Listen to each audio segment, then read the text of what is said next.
All right, welcome to The Explainer. Today, we're going to deconstruct the key arguments from a Fox News broadcast to really understand the narrative it's trying to build.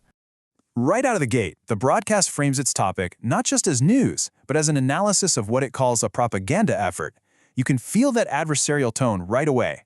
So let's dive in and see what they're building here. Okay, so here's how we're going to break this down. We've got 4 key themes they hit on.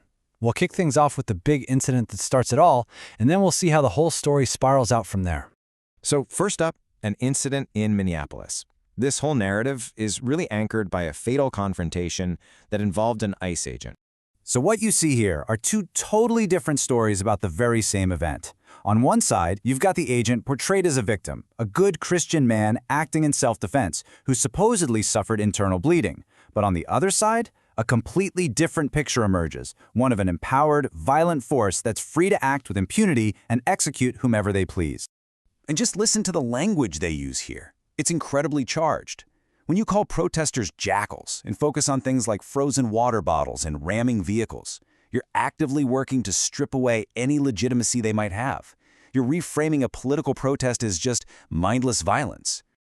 Okay, so after painting this picture of chaos, the broadcast makes a really interesting pivot. See, now it's not just about what happened, it's about how it's being talked about.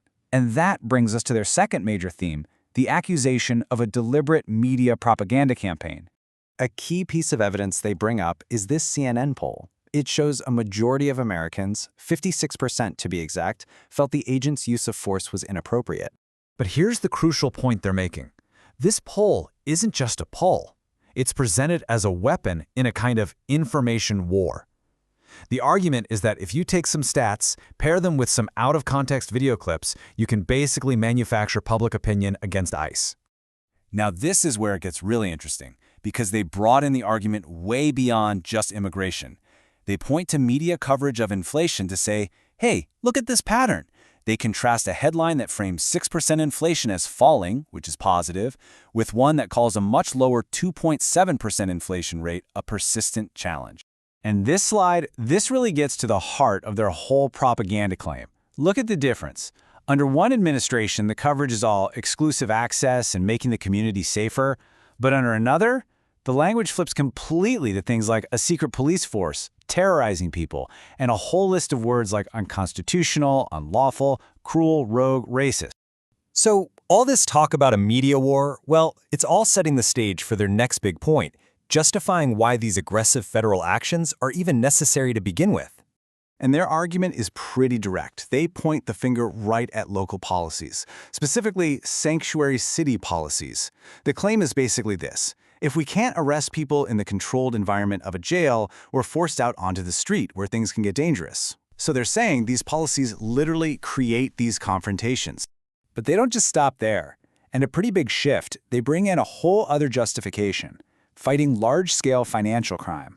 They pivot to this really complex fraud case in Minnesota, basically connecting the dots between immigration enforcement and financial crime to argue for a strong federal presence. And to make this whole fraud claim easy to follow, they lay it out in 4 simple steps. First, you create these shell companies. Then, you register them at sketchy places like apartments or even vacant buildings. Next, you send in fake invoices for services that never even happened. And boom, the state pays out millions. It's a scheme that's just built on layers and layers of deception. We're talking fake companies, fake invoices. They even talk about a ghost fleet of cars that don't exist, serving fake kids at fake daycares. The whole shebang. And to put a human face on this, to show that regular people are the victims here, they include a clip of a local taxpayer. You can just hear the frustration in his voice. Prosecute their ass. Take them to jail. I'm a taxpayer. I work hard for my money. Okay, so for the final piece of the puzzle, the broadcast zooms way out. It connects all these specific events back in Minneapolis to what it sees as a much bigger fight, a national culture war. A big part of this is highlighting the intensity of the language used against them. They point to opponents using these historically loaded terms, like Gestapo, to describe federal agents.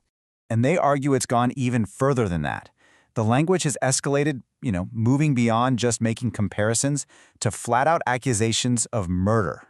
Then, in another one of those big leaps, they connect this fight over words to a totally different front in the culture war, a Supreme Court case about transgender athletes in women's sports. In their narrative, these aren't separate issues at all. They're two battles in the exact same war. And here, they really zero in on the language itself. The broadcast holds up the term cisgender as an example of, well, what they call stupid words becoming mainstream. The argument they're making is that if you start using your opponent's vocabulary, you've already lost the debate before it's even begun. And to wrap up this whole cultural point, they bring it back to a very clear physical argument for separating sports by biological sex. It's framed not as an issue of identity, but as a straightforward matter of safety, rooted in what they describe as fundamental physical differences. So when you look at the whole broadcast, it's not really just about one incident or a poll or a fraud case, is it? It's a masterclass in how to build a narrative, how to weave all these different threads into one single powerful story. And it really leaves us with a huge question. When one event has so many different stories swirling around it, how do we decide what the truth actually is?